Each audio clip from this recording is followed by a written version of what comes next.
Hello दोस्तों, हमारा अगला टॉपिक है एसआर फ्लिप फ्लॉप से डिले फ्लिप फ्लॉप कैसे बनाते हैं। और इस सारी फंक्शनिंग को हमने 5 स्टेप में डिवाइड कर रखा है। हर स्टेप को क्लियरली अंडरस्टैंड करने के लिए आपसे रिक्वेस्ट है कि आप मेरा वीडियो लास्ट सेकंड तक देखें। ठीक है, तो हम स्टार्ट करते हैं अंडरस्टैंडिंग प्रोसेस। सबसे पहला स्टेप है हमारा block diagram for converting SR flip flop to delay flip flop. तो हमने क्या किया, ये पूरी ब्लॉक डायग्राम बना दी है। इसमें एसआर फ्लिप फ्लॉप हमने एज इट इज रख दिया। SR flip flop preset pin, clear pin, Q1 pin और Q1 बार पिन, सारी की सारी पिन एज इट इज हैं। अब हम चाहते हैं कि ये एसआर फ्लिप फ्लॉप जो है वो डिले फ्लिप फ्लॉप की तरह काम करे। तो हम क्या चाह रहे हैं यहां पर, मतलब इसकी जो आउटपुट होगी वो डिले फ्लिप फ्लॉप की तरह आउटपुट जनरेट होगी। हम आउटपुट इसकी चेंज करना चाहते हैं डिले फ्लिप फ्लॉप की आउटपुट जैसे। तो हम क्या करेंगे, एस और आर पिन में जो इनपुट पहले आ रही थी उस इनपुट को हम चेंज कर देंगे। अब एस और आर पिन की अगर हमने इनपुट चेंज करनी है तो हमें क्या करना पड़ेगा, यहां पर एक नेक्स्ट स्टेट डिकोडर सर्किट लगाना पड़ेगा जिसकी इनपुट होगी डी और जिसकी आउटपुट होगी एस एंड आर। मतलब हम एस और आर पिन पे जो डेटा दे रहे थे पहले, अब वो नहीं देंगे, अब कुछ और डेटा देंगे। और वो नया डेटा क्या होगा, वो ये next state decoder circuit decide करेगा।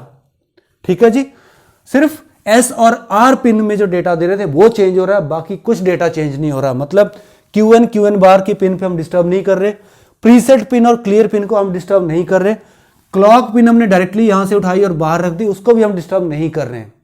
ठीक है जी, तो ये सबसे पहले हमने ब्लॉक डायग्राम अंडरस्टैंड करनी। ब्लॉक डायग्राम क्या है, तो एक बार हमने ये ब्लॉक डायग्राम बना दी तो बाकी सारे के सारे जो स्टेप्स हैं वो ब्लॉक डायग्राम की इंप्लीमेंटेशन के लिए ही लगते हैं। अब सबसे पहले हमने किया एसआर फ्लिप फ्लॉप, तो हमें पता होना चाहिए कि एसआर फ्लिप फ्लॉप का एक्साइटेशन टेबल क्या है। तो दूसरा स्टेप है हमारा excitation table of SR flip flop. इसमें हमने क्या किया, प्रेजेंट स्टेट, नेक्स्ट स्टेट और यहां पर आगे एसआर वैल्यू 0 से 0, 0 से 1, 1 से 0, 1 से 1। अब अगर आपने मेरा पिछला लेक्चर देखा होगा तो उसमें मैंने ये क्लियर किया था कि अगर आपके पास present state, next state table है तो उससे आप एक्साइटेशन टेबल कैसे बनाते हैं, उसके लिए आपको मेरा पिछला लेक्चर देखना पड़ेगा। तो मैंने यहां पर ये रेडीमेड उठा लिया है excitation table of SR flip flop. मतलब 0 से 0 जाता है तो 0 डोंट केयर है, 0 से 1 मतलब आउटपुट आपकी सेट हो रही है तो आउटपुट एस पे 1 जा रही है। यहां पर आउटपुट आपकी रीसेट हो रही है तो आउटपुट आर टर्मिनल आपका 1 जा रहा है। जब ये 1 से 1 जा रहा है तो डोंट केयर 0, मतलब आर पे अगर आपका 0 है तो ये 1 पे 1 रहेगा। अगर एस आपका टर्मिनल 0 है तो ये 0 से 0 रहेगा, आर टर्मिनल आपका 0 है तो 1 से 1 रहेगा, ऐसे। ठीक है, अब आपका third step present state next state table. Present state next state table को हमने 2 पार्ट में ब्रेक किया है। ब्रेक इन द सेंस, ये पहला पार्ट जो है ये characteristic table of delay flip flop, दूसरा पार्ट जो है ये हमने excitation table SR flip flop से फिलअप किया है। पहले हम characteristic table of delay flip flop से हमने ये कैसे क्रिएट किया। हमें पता है कि हम अगर ये फिल कर रहे हैं तो हमें पता है डिले फ्लिप फ्लॉप की फंक्शनैलिटी क्या है। मतलब डी पिन पे जब हम 1 देते हैं तो नेक्स्ट स्टेट में 1 आता है, अगर डी पिन पे हम 0 देते हैं तो नेक्स्ट स्टेट में 0 आता है। बहुत ही सिंपल फंक्शनिंग है। तो अब देखो डी Q1 0 1 1 0 1 1।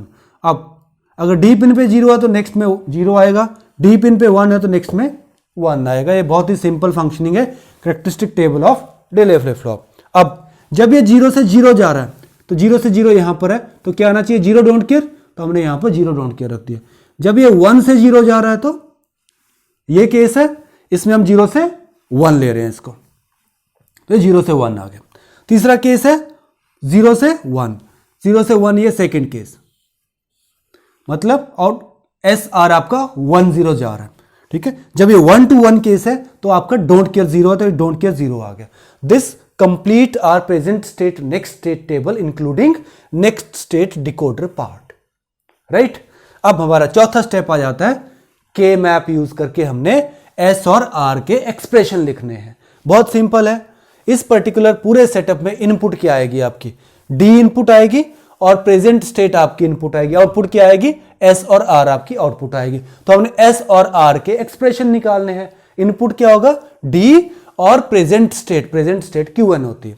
तो डी और प्रेजेंट स्टेट हमारा Q1 इनपुट है तो डी Q1 यहां पर आ गया। एस हम निकालना चाहते हैं, 0 0 1 डोंट केयर, 0 0 1 डोंट केयर, यहां ये पेयर बन गया, पेयर बना के आ गया एस इक्वल टू डी। ठीक है। दूसरा DQN सेम 0 1 0 1, यहां पर R equal to don't care 1 0 0, don't care 1 0 0, तो ये बन गया हमारा पेयर। अब इसमें आ गया D बार, S की वैल्यू आपकी D है, R की वैल्यू आपकी D बार है। हमने क्या करना है, इन दोनों वैल्यूज को नेक्स्ट स्टेट डिकोडर सर्किट में पुट कर देना है। मतलब D डायरेक्टली कनेक्ट हो रहा है S के साथ और D कनेक्ट हो रहा है R के साथ इन्वर्ट करने के बाद, ऐसे। बाकी clock pin as it is है, preset pin as it is है, clear pin as it is है, QN pin as it is है, QN bar pin as it is है। बाकी किसी पिन के साथ हमने कोई डिस्टरबेंस नहीं किया, ठीक है। तो ये बन गया आपका circuit. SR flip flop use करके डिले फ्लिप फ्लॉप कैसे बनाते हैं, बहुत ही सिंपली फंक्शनैलिटी है दोस्तों। अगर आपको ये दोस्तों अगर ये आपको लेक्चर अच्छे से समझ आ गया हो तो मेरे YouTube चैनल को सब्सक्राइब करें। Thank you.